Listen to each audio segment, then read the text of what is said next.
네, 반갑습니다. 오늘은 2022년 1월 1일 토요일입니다. 날마다 주님과 하나님 말씀 보겠습니다. 창세기 27장 1절부터 13절까지 말씀입니다.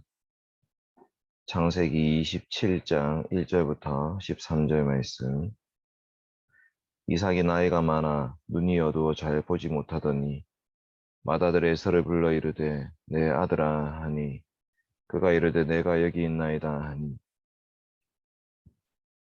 이삭이 이르되 내가 이제 늙어 어느 날 죽을는지 알지 못하니 그런즉 내 기구 곧 화살통과 활을 가지고 들에 가서 나를 위하여 사냥하여 내가 즐기는 별미를 만들어 내게로 가져와서 먹게 하여 내가 죽기 전에 내 마음껏 내게 축복하게 하라.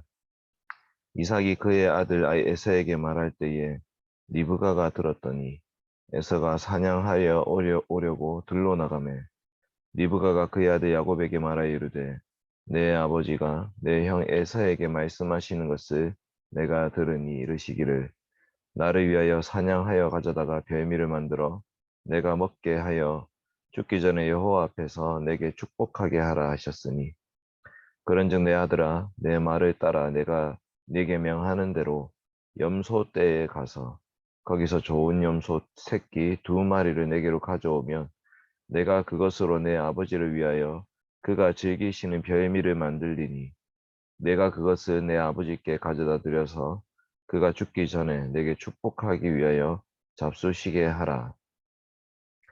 야곱이 그 어머니 리브가에게 이르되 내 형 에서는 털이 많은 사람이요 나는 매끈매끈한 사람인즉 아버지께서 나를 만지실진데 내가 아버지의 눈에 속이는 자로 보일지라 복은 고사하고 저주를 받을까 하나이다. 어머니가 그에게 이르되 내 아들아 너의 저주는 내게로 돌리리니 내 말만 따르고 가서 가져오라. 아멘. 오늘 말씀의 핵심은 이삭이 이제 나이가 많아서 늙어서 죽기 전에 이제 아들을 축복하는 거죠. 이 축복이 누구에게로 갈 것인가가 오늘 말씀의 핵심 내용이라고 볼 수 있겠습니다. 이삭이 지금 나이가 어느 정도 됐는지 정확하지 않지만 에서가 40세에 결혼을 했고 그것이 마음에 근심이 되었다 이렇게 나오기 때문에 만약에 최소로 봤을 때 에서를 40살로 본다면 이삭이 에서를 60세에 낳죠. 그러니까 지금 이삭은 100세 정도 되었다 볼 수 있습니다. 좀 많이 잡아도 한 120세라고 볼 수 있겠죠. 어쨌든 이삭이 이제 100세에서 120세 사이라고 봤을 때 이제 이삭이 죽을 때가 가까웠다 이렇게 나오지만 사실 이삭은 180세에 죽습니다. 그러니까 뭐 사실 우리가 죽을 날을 알지 못하기 때문에 살아 있을 때에 그리고 축복할 수 있는 기력이 있을 때에 축복해 주려고 하는 거죠. 근데 눈이 이미 어두워졌습니다. 볼 수가 없다라는 거죠. 자, 근데 이삭이 누구를 부르냐면 에서, 형, 맏아들 에서만 부릅니다. 그리고 내가 너한테 축복할 테니까 사냥을 해서 갖고 와라 이렇게 시키죠. 왜 야곱은 부르지 않으셨을까요? 왜 야곱은 부르지 않았을까? 나중에 보면 야곱 같은 경우에는 12아들을 다 불러놓고 축복을 하죠. 근데 그 앞에 에브라임과 므낫세를 먼저 부르는 장면이 나옵니다. 요셉의 아들 에브라임과 므낫세를 먼저 불러서 축복하죠. 그러니까 이제 장자에 대한 축복과 나머지 아들에 대한 축복이 좀 차이가 있다 이렇게 볼 수 있는 것입니다. 하나님께서 아브라함에 주신 약속, 그 언약이 장자를 통해서 이어진다고 봤을 때 이 장자에 대한 축복은 단순히 내 재산을 네가 좀 많이 갖고 가라 이런 얘기를 하는 것이 아니라 하나님이 주신 약속의 말씀을 누가 이어받게 될 것인가 이것이 핵심이죠. 자 이제 에서는 사냥하러 나갔습니다. 그런데 리브가가 그것을 엿들었습니다. 그리고 리브가 야곱을 불러서 이 아버지의 축복을 가로채게 만드는 거죠. 그런데 문제는 야곱이 이제 두려워하는 게 있죠. 자기가 지금 형을 속이거나 아버지를 속이는 것이 두려운 것이 아니라 아버지가 눈치를 채고 나한테 저주를 내릴까 두려워하고 있습니다. 그랬더니 리브가가 그 저주는 나한테 돌릴 것이다 이렇게 얘기하죠. 여러분 이 말씀은 참 긴장이 있는 말씀입니다. 물론 이미 팥죽 한 그릇에 장자의 명분을 팔아버린 에서 입장에서는 아무것도 아닐 수도 있겠지만 나중에 보면 야곱을 죽이려고 하죠. 당연히 자기가 받아야 될 그 축복을 동생이 물려받게 된 것을 보고 나중에 죽이려고 합니다. 그만큼 에서도 그 축복권이 중요한지 알고는 있습니다. 팥죽 한 그릇을 팔아버리긴 했지만 그것이 얼마나 중요한지 알고 있고, 야곱도 이 축복권이 얼마나 중요한지 알고 있습니다. 그래서 리브가가 이 뱃속에 있을 때 하나님 주신 말씀을 기억하면서 지금 이 행위를 하고 있다, 이렇게 볼 수 있는 것입니다. 단지 이제 뭐 치맛바람이다, 자기가 더 좋아하는 아들을 위해서 이렇게 한다, 이렇게 보기 힘들고, 하나님이 리브가 뱃속에 있을 때, 리브가 뱃속에 에서 야곱이 있을 때 주신 말씀을 리브가는 기억하고 있었습니다. 그리고 때가 되면 드디어 마지막 기회죠. 축복을 받는 이때에 야곱이 축복을 받아야 된다, 하나님 말씀대로 이루어져야 된다라는 입장에서 이것을 시도한다, 이렇게 볼 수 있습니다. 결과는 내일 함께 살펴보도록 하겠습니다. 이제 새해가 되어서 여기저기 이제 카톡을 보내고 인사를 드리고 문안도 했는데, 그러면서 이제 여러 가지 생각이 들었습니다. 지금까지 저한테 신앙적인 영향을 주었던 분들을 생각해 보게 됩니다. 제가 어릴 때는 아버지, 어머니 영향을 많이 받았겠죠. 네. 그리고 아버지가 예수 믿는 데 있어서 결정적인 역할을 해주신 분이 고모 할머니, 그리고 남영주 목사님이십니다. 남영주 목사님은 아버지의 고종사촌 누나의 남편이죠. 대구 대신교회 담임 목사님이셨습니다. 일찍 돌아가셨습니다. 그리고 이제 고모 할머니 때문에 큰 고모, 작은 고모도 예수님 믿게 됐고, 그래서 이제 아버지, 어머니도 교회 다니시고 예수 믿으시고 이제 신학의 길 가시고 목회자로서의 삶을 살아가셨습니다. 제 고등학생 때를 돌아보니까 그때 저한테 영향을 많이 줬던 친구들이 있습니다. 박야민, 윤영준 이런 친구들이 있고, 그 다음에 그때 당시에 거창 제일교회 교육자들이 김혁 간사님이 계셨고요. 지금 미국 계시고, 김성균 전도사님이 그때 계셨습니다. 그리고 김성균 전도사님 지금은 광주에서 목회하고 계시고, 신학재 목사님도 그때 담임 목사님이셨습니다. 거창 제일교회. 대학생이 되어서 한동대 다닐 때는 김영기 총장님, 그리고 에디 변 목사님과 그다음에 김동원 목사님 좀 자주 오셨고, 그 다음에 이제 SFC 함께 했던 최근민 형님, 그리고 강민구 친구.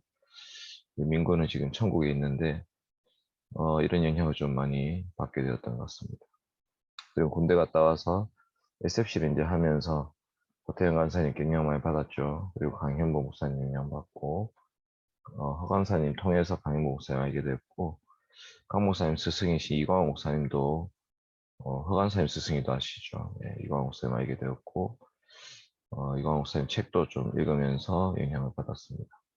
그리고 그때 당시 대표 간사님이셨던 조정만 간사님의 그늘이 있었습니다. 이제 SFC를 잠시 접고 있을 동안에 교회 사역하면서 파서교회가 전도사 사역지였는데, 그때 원태현 목사님과 강인종 목사님 영향을 좀 많이 받았고, 그때 이제 원태현 목사님 영국 가 계신 동안에 대독 설교를 하면서 허순기 교수님 책을 많이 읽었고, 그 다음 이제 고재수 교수님 책도 그때 접했습니다. 고 교수님은 강인보 목사님 추천으로 교회 기록과 실제, 그 다음에 구속사적 설교의 실제 이런 것들을 좀 많이 읽었던 것 같습니다. 그리고 나서 이제 신대원에 들어가서 계절학교 때 최승락 교수님, 김성술 교수님 이런 분들 만났죠. 김성술 교수님 먼저 만났겠네요. 최승락 교수님 먼저 만났네. 어쨌든 유해무 교수님 첫 번째 수업이 장난 아니었고, 그다음 박연동 교수님이 저희 담당 교수님이셨고, 이성호 교수님 영향도 주로 많이 받았죠. 따로 수업도 들었고, 현유광 교수님이 저희 담임 교수님이셨습니다. 그래서 이런 교수님들의 많은 영향 속에서 3년을 보냈던 것 같습니다. 이제 마치고 나서 THM을 했는데, 그때 이제 고신대학교의 신약학 교수님이신 송영목 교수님과 황창기 교수님 만나서 이제 신학적 영향을 많이 받았습니다. 그리고 이제 경산에서 강도사 간사복직해서 지내는 동안에 이강호 목사님과 함께 2년을 보냈고요. 영향을 많이 받았죠. 그리고 우병훈 교수님이 명덕교에 계실 때에 청교도 신학의 모든 것이라는 책을 함께 스터디를 한 적이 있는데, 그때 또 영향을 좀 많이 받았고, 이종교 목사님은 그때쯤 쓰신 책들이 이제 나오고 해서 이종교 목사님께도 영향을 좀 많이 받았습니다. 그리고 이제 포항에 와서 협동 목사가 되었죠. 김성원 목사님 영향을 주로 많이 받았고 3년 동안 배웠습니다. 그리고 그때 박창호 목사님도 개척해가지고 그 교회를 보면서 또 배운 것도 참 많습니다. 지금은 권준 목사님 매주 본문 연구하고 책 읽고 함께 스터디하면서 정말 많은 것들을 배우고 있고, 그다음에 이승현 목사님 함께 동역하면서 또 옆자리에서 보면서 많은 것들 배웁니다. 그리고 우리 SFC에 서성욱 간사님 계신데 정말 철이 날카롭게 하듯이 우리 서 간사님 통해서도 저는 아주 큰 영향, 많은 영향을 받고 있습니다. 하나님께서 이 많은 분들을 통해서 저를 지금까지 인도해 주셨다 이렇게 믿고 고백하게 되고 참 감사합니다. 감사하고 앞으로 또 달려갈 길이 있습니다. 오늘도 송 교수님께서 문자 주셨죠. 논문 써서 갖고 오십시오. 네, 늘 죄지은 마음인데 정말 2022년 한 해는 어떻게든 이 신약학 논문을 좀 써서 네, PhD 학위를 끝내는 것이 또 하나의 목표입니다. 같이 잠깐 기도해 주시면 감사하겠습니다. 기도하겠습니다. 하나님 아버지, 야곱은 이제 나이 많아 늙어 죽게 되었어. 그 축복권을 에서에게 주려고 합니다. 하나님이 약속의 말씀 주셨음에도 불구하고 잊어버리고 있는 이삭의 모습을 봅니다. 하나님 아버지, 우리도 그 말씀을 잊어버리고 살 때가 너무나 많고 말씀과 상관없이 세상적인 원리로 살아갈 때가 많습니다. 그런데 하나님은 하나님 약속의 말씀을 붙잡고 살아가는 사람을 통해서 주님의 뜻을 이루어 주시는 줄 믿습니다. 하나님 도와주시옵소서. 주의 약속의 말씀 놓치지 않고 늘 묵상하고 기도하며 그 말씀 가운데 살아갈 수 있도록 도와주시고 하나님께 영광 돌릴 수 있도록 인도하여 주시옵소서. 하나님 아버지, 그동안 저희 부족한 인생 가운데 함께 하셨던 하나님께서 수많은 선배 목사님들 또 수많은 간사님들 통해서 하나님께서 역사해 주셔서 지금까지 걸어왔습니다.